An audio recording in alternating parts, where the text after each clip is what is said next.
Wake up. My name is Akil Sherman. I've been a certified trainer over 20 years, and I am not the trainer that grew up flat stomach, small waist, in shape with a six pack. So today I want to talk to my people who are having a tough time losing body fat, and more than likely you are what we know as an endomorph, and it takes one to know one. Endomorphs there are three body types, first of all. And so we have endomorph, ectomorph, and mesomorph. All right, so let's start from the one side and go to the other side. So ectomorph are people who are naturally slim. They have a difficult time gaining weight. They can eat whatever they want. Like I said, have a slim frame, and it's difficult for them to put the body weight on, body fat, what have you. They're naturally slim folks. And then we have mesomorph, who are have more of a naturally athletic build. These are typically people you see with the V taper or a Coke bottle frame. They can put on body fat too, but they can take it off very easily simply with some exercise and proper nutrition, and it comes off just like that. And then you have endomorphs like myself who have larger bones, naturally a heavier, rounder body. And we typically can look at starch and gain 10 pounds. Okay. So what I mean is we can put on weight very easily and have a difficult time taking it off. And so again, I'm talking about body types, not body shapes, because there are some correspondence between and relationships between how certain body types and certain body shapes line up, but I don't want to talk about shapes. Let's leave that for another conversation. You also have two subtypes. Okay, so you have your ecto-meso, which are slim, athletic, and then you have endo-meso, where they too have a somewhat of a naturally athletic build, but then are still, dealing with the specter of easy weight gain and difficult weight loss. So you have some subtypes, but you won't have an ecto-endo. You won't have a person that can lose fat and has a difficult time gaining fat at the same time. Like, that doesn't make any sense. All right. So why is all of that important? Because endomorphs are the people, like I said, who have a difficult time getting rid of the body fat. And here's the thing, people can take exception if they feel, but the reality is the majority of fitness people we see on social media and on the internet are either an ectomorph, they're naturally slim anyway, or they're naturally athletic. You don't have a lot of endomorphs and people who have struggled with body fat, who have successfully lost it and kept it off, talking to you about how to lose body fat. So that is like, we are in the super minority when it comes to that. So you have a lot of people who don't know what it's like to struggle with body fat telling you how to lose fat.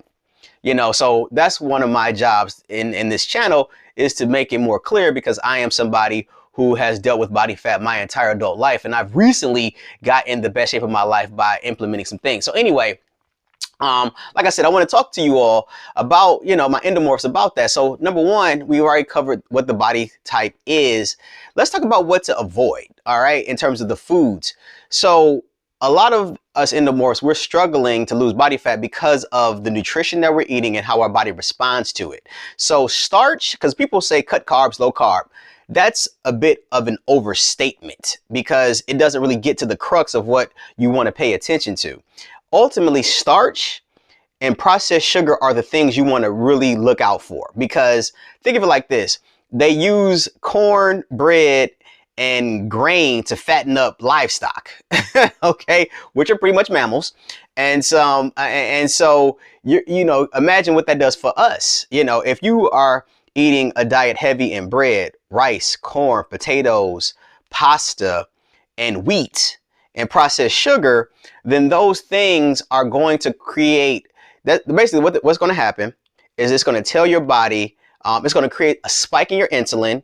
And when the insulin spikes, it tells your body to create new fat cells. Okay. And as you continue to eat those foods and create those insulin spikes, you're creating those new fat cells. And then particularly depending on how you hold your body weight, how you hold your body fat, if you are someone who holds fat in their midsection, it's going to increase obviously your waistline, but also increase your probability for type 2 diabetes. So we want to make sure that we're focusing on dramatically reducing the starch in our diet. Okay, that's where you want to really look at, the issue. And so I know a lot of folks are like, well, damn, I really like my bread and my pasta. And I understand that. So we want to look at substitutions, because I'm not really big on saying don't eat that, don't eat that. I am bigger on saying, hey, let's look at some substitutions that you can make. So like for your pasta, for instance, look at veggie-based pasta. You know, they have a lot of pasta that's based out of like, you know, made out of zucchini or lentils or something like that. Like, you know, because those are better options for your body. You know, like don't let your taste buds psych out, you know, the rest of your body. Like we get focused on these 15 to 20 minutes of what's happening in here and not thinking about the 6 to 8 hours our body has to work to digest the food. All right. So like I said, focus on removing or dramatically eliminating starch from your diet. And what you want to look at, like, think about 7 days. If you have 7 days in a week, look at, okay, well, how often am I having starch and sugar or processed sugar? Because I'm not big on telling people not to eat fruit. Eat fruit. It just matters when you eat it. You don't want to eat a bowl of fruit and then go to bed necessarily if your goal is weight loss or fat loss. Let me be specific, fat loss. Okay. So, and you want to focus on primarily veggies, eating vegetables, leafy green vegetables, you know, let's eat our vegetables, fruit, lean sources of protein like chicken, turkey, fish, or you can get your protein from beans. Or, you know, other vegetable-based or plant-based protein, and drink your water. Like if you do those 4 things, if you focus on eating vegetables, fruit, lean sources of protein, and drinking water, honestly, you don't really have to count calories because you're going to be eating foods that helps nourish your body, helps sustain you. And so you'll find that when you're eating a good amount of vegetables, fiber, let me say that, when you're eating a good amount of fiber and drinking water, is going to help you feel full longer because you're eating a better, more well-rounded selection of food. You know, so if you're eating vegetables, eating your fruit, eating your lean sources of protein, the fiber and the protein primarily, and drinking the water is going to help you feel full and satisfied between meals. So you're going to notice that your desire to snack drops because now, like I said, your body is feeling like, oh, okay, I'm getting nourished, and then you're eating well-rounded, balanced food, and so now your body is more satisfied. So that's a lot of what's going on. And then people say, well, caloric deficit. Yeah. That's great.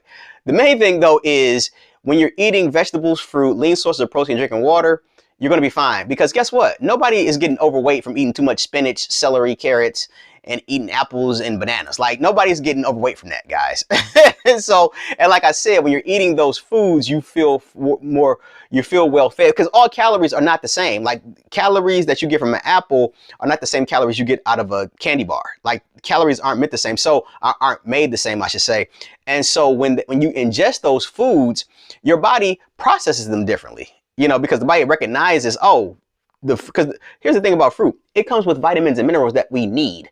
You know, when you're talking about donuts and candy bars and things like that, that's all man-made stuff. So, you know, those chemicals and items in that, your body's like, what the hell is this? So it doesn't really recognize it and it has a difficult time processing those foods. And that's why when you eat those things, you feel kind of out of sorts. Like you still find yourself hungry later, or you have energy and then you crash because it's all mystery science food. You know what I mean? So you really want to focus on, like I said, the veggies, the fruit, the lean sources of protein, drink your water. All right. And then in terms of your exercise, look, first of all, you need to embrace exercise. If you're someone who doesn't like sweating and being out of breath, then your road to fat loss is going to be difficult and more arduous. And then when you consider the fact that the body is a machine, it's made for movement, the sooner you embrace the fact that you need to move the machine, the better results you're going to get. Like you'll just feel better because you're going to feel better. That's the other thing. When you exercise, the hormones that are released, the sense of confidence, just the well-being, I can explain that to you and it sounds good intellectually and logically. You can reason through how that makes sense. But until you feel it for yourself, that's when the dramatic, results really start to take hold because now you feel better in your body. And that's the significant part of that. But anyway, let me get back to what you want to focus on when it comes to your exercise. So ideally, first of all, just to get moving. First, let's say that just get moving. Whatever you do to get moving is a positive step in the right direction. Don't overthink that. Now, as you begin to get consistent, because in the beginning, the main thing we want to focus on is getting in the habit of movement, getting in the habit of making time for exercise. You know, that's the most important thing. So don't start hopping on the scale and trying to see stuff. You know, I'm not a fan of the scale, particularly if you have historically struggled, because guess what? The scale's not going to tell you what you're looking to find, you know. And the other part of that is normal fat loss is 1 or 2 pounds a week. Fat loss. Normal fat loss is 1 or 2 pounds a week. So if you're on the scale after 3 days, you're not seeing much of a movement, but a lot of good things are happening, because now you're beginning to lose ounces of fat, and you're saying, well, that's not a lot. Well, first of all, be patient, because you've likely been eating and doing things for the past 5, 10, 15, 20 years that you're not going to undo after a few days or a few weeks. So hopping on the scale all the time, like daily or weekly, is just going to drive yourself crazy. Like, you're doing yourself an injustice. And that's probably one of the reasons why you've been unsuccessful in the past, because you were hopping on the scale trying to see results in this little box. I keep looking down like I'm looking at a scale, but you keep looking down at the scale hoping to see this dramatic change. And here's the thing. You want to lose weights. You want to lose fat slowly and steadily, because if you lose a lot of fat at one time, or lose a lot of fat rapidly, that is going to be that's going to be excess skin. That's going to be loose skin, particularly if you have a lot of body fat to lose. So you want it to be slow and steady, so your body can keep up with that transformation.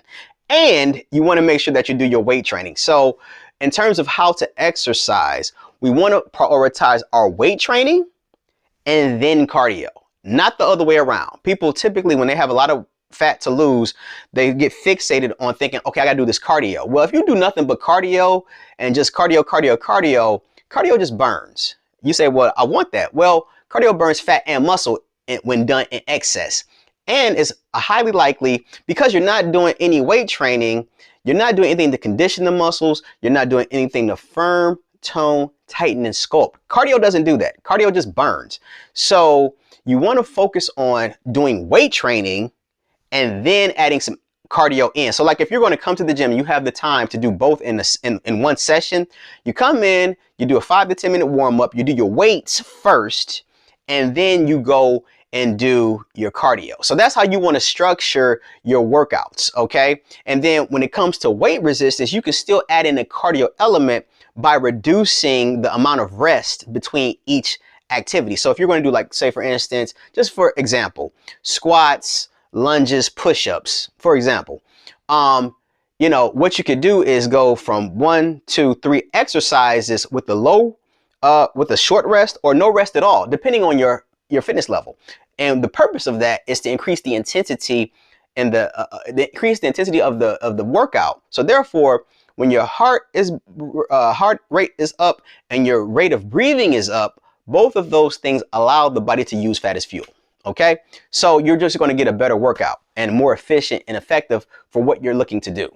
And so if you know, I covered quite a bit in this video. So here's the thing. I'm going to include a link. I want you to click on the link. It's a Linktree link, and you click on that. It has 4 free things for you to download. Well, 3 free things in one opportunity. Number 1, it has I offer a free grocery list for you to follow. The second thing is I offer a free workout structure for fat burning. And number 3, I offer that list that I mentioned about the rice, cornbread, pasta, potatoes, wheat. I include a list of those items, as well as substitutions you can make that, you know, you can still, you know, scratch the itch, so to speak. Okay. And then the 4th thing, if you're interested, you can schedule a free 15-minute call with me where I can learn more about your situation and learn, you know, and then see if I can be of some help to you. Okay. So hope this video made sense. If you need to rewatch it, feel free. Hopefully you got something from it. So please click on the like button, share it with someone who you think could get some use out of it. And lastly, click the link below to claim those free downloads I mentioned. Okay, thanks for watching, and I'll talk to y'all. Take care.